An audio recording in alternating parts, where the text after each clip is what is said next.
Ever since the dawn of man, humanity has always been in pursuit of finding the answers for the mysteries of life and everything else. Where do we go after we die? Are we alone in the universe? Could Messi do it on a cold rainy night in Stoke? To answer at least one or maybe even two of those questions, I went to my good old pal Football Manager, where I moved teams from France, Spain, Germany, Portugal and Italy to England to see if they could win the Premier League. Hi, I'm Pig of Mustache. Well, not really.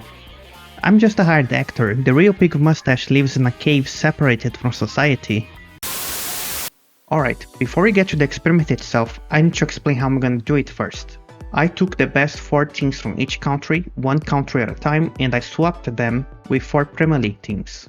To decide which English clubs would be swapped, I just gave each team a number based on the position in the league and randomized, but with one condition. Could you imagine if I just exchanged Real Madrid and Barcelona with Arsenal and Manchester City? It would make things a lot easier, right? So I locked Arsenal, Chelsea, Manchester City, United, Liverpool, Tottenham and Newcastle from being traded. Everyone else is fair game, that way the Premier League would be as strong as it can be.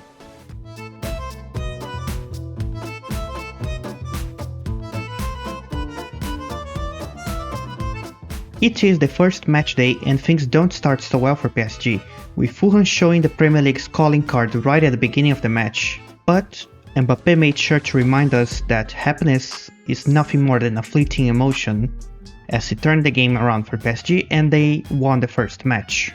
Someone who will not see much happiness this season is René, who started with a bad loss against Everton, while Monaco and Marseille simply faced each other. Now, we're mostly gonna focus on PSG since they are the only ones with a real shot anyway, and they showed that by defeating Crystal Palace, René, Everton and Monaco, and got a draw against Marseille, leaving them at the top of the table after 6 matches. I wonder how the others are doing. Are you okay, René? At least they got a point versus Wolves. After that, PSG keep showing their strength by defeating Forest and drawing against Newcastle, and they start October playing against Liverpool. Well, it's a bad start, but it's understandable. Well, losing to United isn't embarrassing. Losing to Aston Villa might be. Losing to Tottenham certainly is. With this horrible month for PSG, let's see what René is up to. Let's go to our field reporter, Pig of Eyebrows. Things actually look great. René is playing away from home against West Ham, and so far they managed to score 3 goals in under 20 minutes with, pardon my French, Toko Ekambi, Bourgeois, and Goody. Whoa! It looks like West Ham just scored 1, but no reason for panic. René is dominating the game so far. Back to you, Pig of Mustache. Thanks, Pig of Eyebrows. We'll get back to you when the game ends. PSG decided to suddenly play better against Manchester City and Chelsea before tying with Leicester away. We stop for the World Cup with PSG still in the title fight, Marseille and Monaco in the lower half of the table, and René dead last with a win. Was it against West Ham? Let's go back to Pig of Eyebrows to check. Pig of Eyebrows? No, it wasn't. West Ham scored 4 similar goals, by the way. Their victory was a few weeks later against Nottingham Forest. Oh, I see. Don't feel sad. Don't you wanna know about the first match after the World Cup break? No, why would you? It's against Tottenham. They won 2-1. To make things better, Marseille defeats Manchester City, PSG humiliates Wolves, and Monaco also doesn't lose. Despite the occasional bad result, PSG actually had a very strong second half of the season, getting close victories instead of ties, embarrassing Manchester United, and another match against Fulham where the opponent scores first and PSG turns the game around. Sadly for them, Liverpool was just unbearable in the second half of the season. Monaco and Marseille play well enough to just avoid relegation, and obviously, René was relegated. But at least they actually got a win against West Ham. They also scored first against Liverpool, and for the people out there who like René, I will not say what happens next. Enjoy your victory.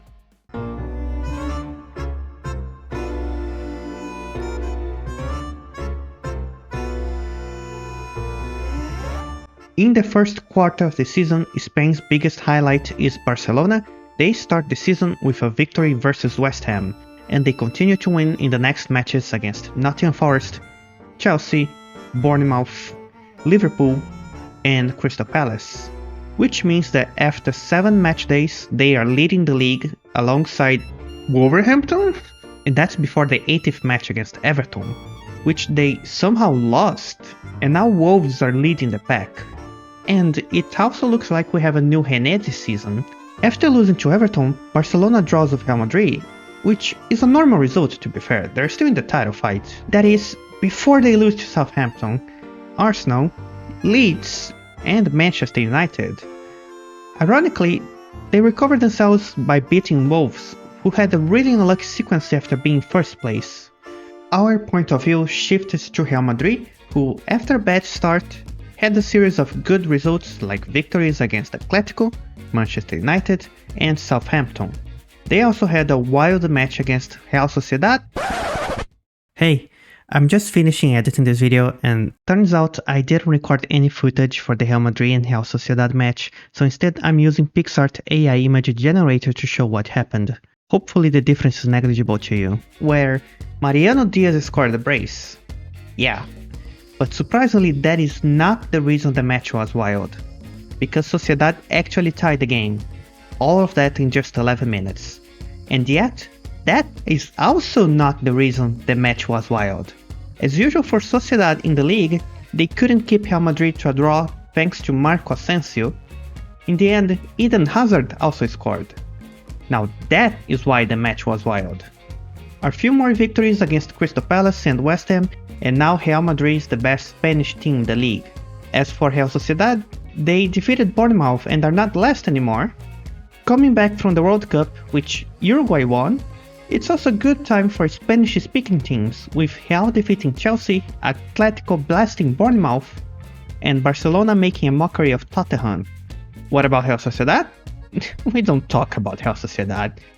After that, Real Madrid keeps being the strongest of Spanish teams. After a little loss against Liverpool, they get back up to embarrass Arsenal, Barcelona, and Manchester United, before struggling against Bournemouth and Leeds, but then victories against Aston Villa and Everton leaves them exactly 6 points behind Liverpool, who happens to be their next opponent.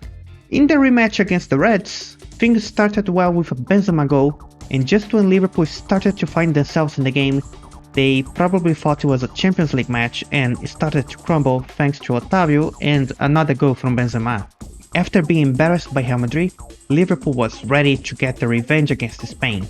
And luckily for them, they still had to play against Barcelona and Real Sociedad. So Liverpool used all their might and against Barcelona scored twice in the first half. And in the second half, Barcelona made a comeback. After that, they still had to face Real Sociedad, who didn't even acknowledge them. With Liverpool out of the way, Real Madrid's only opponent for the trophy is Manchester City, who falls to them thanks to Camavinga and Rodrigo.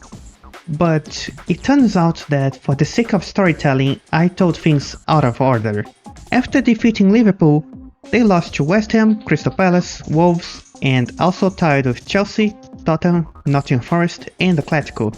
So somehow they actually finished 4th in a 3-horse race.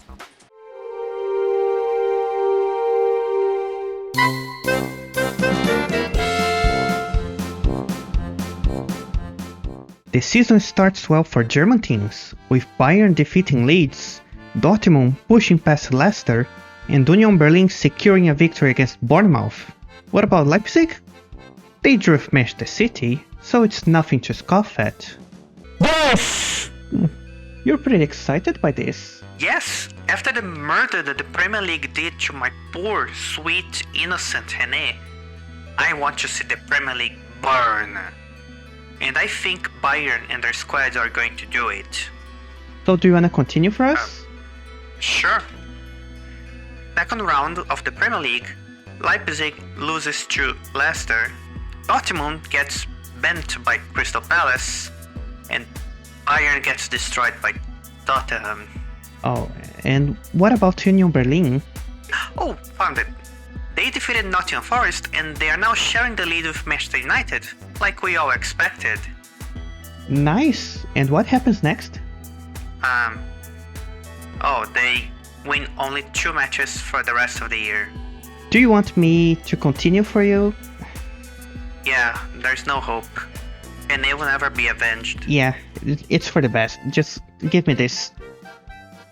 Dortmund goes through a good sequence of results, with victories against Everton, Forest and Leipzig, before facing a tough schedule with matches against Bayern, Liverpool, Leeds, Chelsea, Tottenham, Manchester United, and finally Newcastle, which sent them from 4th to 15th place in the table.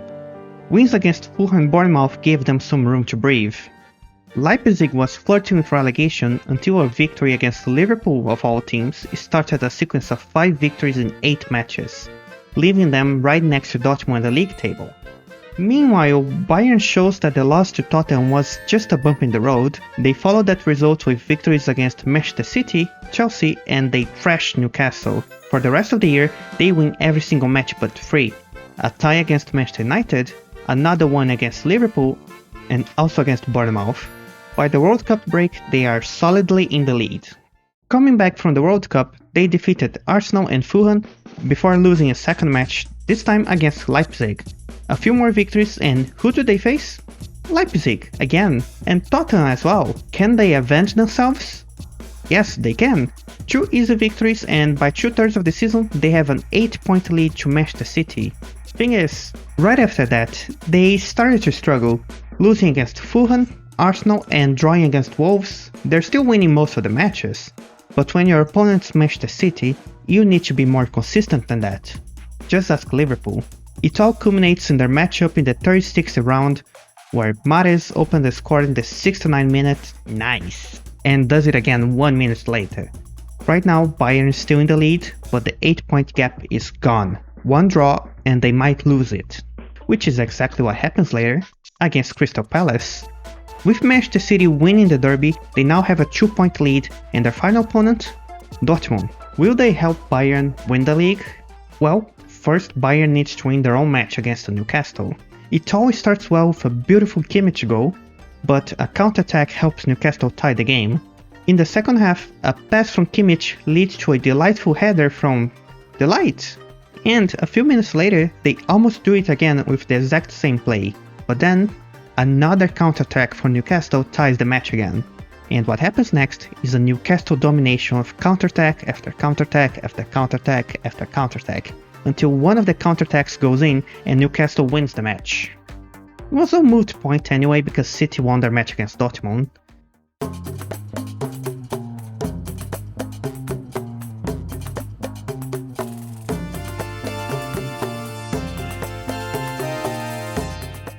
Again, covering the first day of the season, Benfica draws against Arsenal, Braga loses, we're gonna be seeing that a lot here, while Sporting and Porto happen to meet at the first round, with Porto scoring first, followed by Sporting scoring second, and third, and fourth, and fifth, which leads to Sporting leading the league in the first match day, which is the only match day that matters, come on, let's be honest.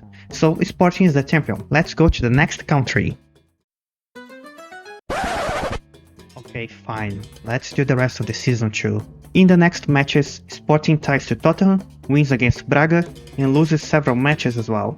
The other Portuguese teams don't really fare much better, or at all, because after 8 matches, they're all close together. And a lot of those points were won against other Portuguese teams. Braga lost to Porto and Sporting, who lost to Benfica, who drew with Porto. The only victories they had against English clubs were Benfica and Porto, who defeated Everton, and also Braga, who has beaten both Newcastle and Chelsea. Oh. How? I don't know! Between that and the pause for the World Cup, things don't really improve for anyone. The best one's Benfica, who goes through almost a month without losing, while Porto and Braga go almost a month without winning. Sporting is a mixed bag. The goals I'm showing in the background? They're all from the same game, where Liverpool scored 8 past them. I mean, things are not going well for them, they have half the points of Wolverhampton. The restart of the season goes well for them and for Benfica, who defeated their opponents, and Braga as well, because they should celebrate every point they get. The 2 major storylines for the rest of the season include Porto and Sporting. The club from Lisbon keeps being a mixed bag, but this time the victories are more common and the losses are not as embarrassing anymore. until a close loss to Tottenham, which becomes a turning point for them, where they go undefeated for the rest of the season. They start by tying with Liverpool. Is that not enough? They tie with Manchester City too. They followed it up by drawing against Crystal Palace and Leeds, and they draw against Everton. And in the final month of the season, they start by winning the derby against Benfica. They get the same result against Southampton, a victory against Arsenal. Oops, sorry, wrong goal. I'll get the right one. There we go. And finish the season with another great victory against Braga. Meanwhile, Porto, who had almost gone an entire month without winning, was now 6 months without getting 3 points in the same game. After 32 rounds, Porto had 22 points and was 7 points away from Everton and 8 points away from Southampton. And then Porto decides to finally wake up. They defeat Tottenham, they pulverize Braga, and they get another win against Manchester United. Now, a simple victory against Benfica could be enough to save them from relegation. And, well, they lose. They follow that by another loss against Liverpool, and with one match day left, Porto is out of the relegation zone, but the next match is against Southampton of all teams. Porto starts with control of the game, and Grujic finds Evanilson, who scores the first goal of the match, and, well, I was going to show a highlight of Southampton attacking just to keep the suspense up, but there aren't any. It was a cakewalk, and Porto is safe from relegation.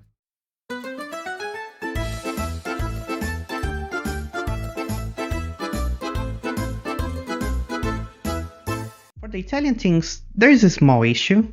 Unlike other countries, there's no obvious top 4, other than Napoli of course. So to decide the other 3, I simulated the Italian season 5 times on Football Manager. Here are the results. And yes, I did consider the 15 points Juventus lost.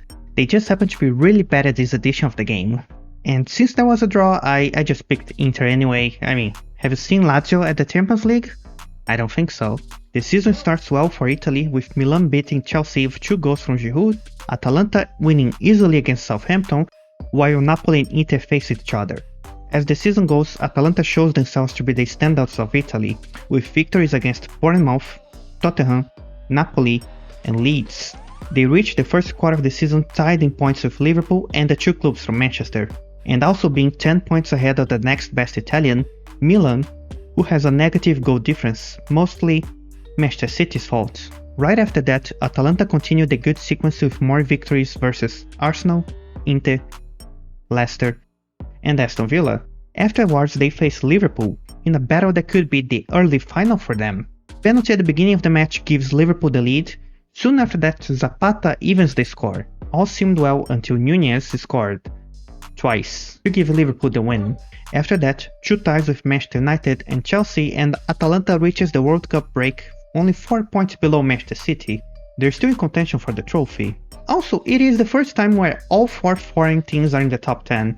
Good job, Italy! Mamma mia! Hooray! Mario! Coming back from the World Cup, Inter and Napoli both draw against Newcastle and Tottenham, and Milan easily beats Atalanta. It seems like something happened to them after their loss against Liverpool, because Atalanta just can't seem to win anymore. Oh, never mind, they just won against Wolves. Okay, everything's fine. Except it's not. What follows is almost 2 months of losses, 2 of them against Manchester City, which is understandable, 2 losses against Arsenal and Newcastle, which is sad but not the end of the world, and a home loss against Brentford, which is kinda bad for a title contender. They finished the second third of the season 17 points behind United. You might say, at least they have 2 victories, maybe they're starting to recover, but those 2 victories were against Bournemouth and Southampton. So if you combine the points, they'll still be fighting relegation.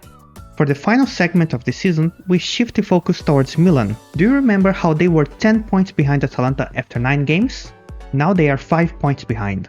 And they are in the middle of a sequence of 9 matches unbeaten, where they drew 4 times in a row, but after that, they win 5 times in a row against Napoli, Arsenal, Inter, Brighton, and Newcastle. But then it turns out that both for the good and the bad, Milan is very consistent. An unbeaten run could only be followed by a winless run, better yet, a goalless run of 4 games against Aston Villa, Brentford, Manchester City, and Wolves.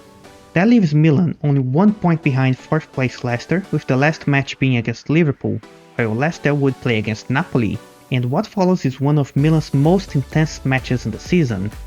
Rafael Leão gives Milan the lead early in the game, but Liverpool responds with two very similar goals from Luis Diaz. 10 minutes later, a harsh tackle from Fabinho and Milan ties the game with a penalty. While Leicester's match, Napoli is winning, which is enough to put Milan to top 4. If only they can score another goal just to be safe. Which, next to the end of the match, they do. Brahim Diaz gives Milan the victory, while in Leicester's game, one of the future best players of all time decided to go all out in the second half.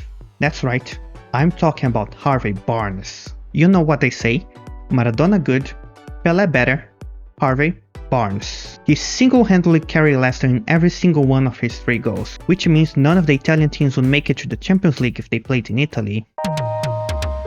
No, he can't.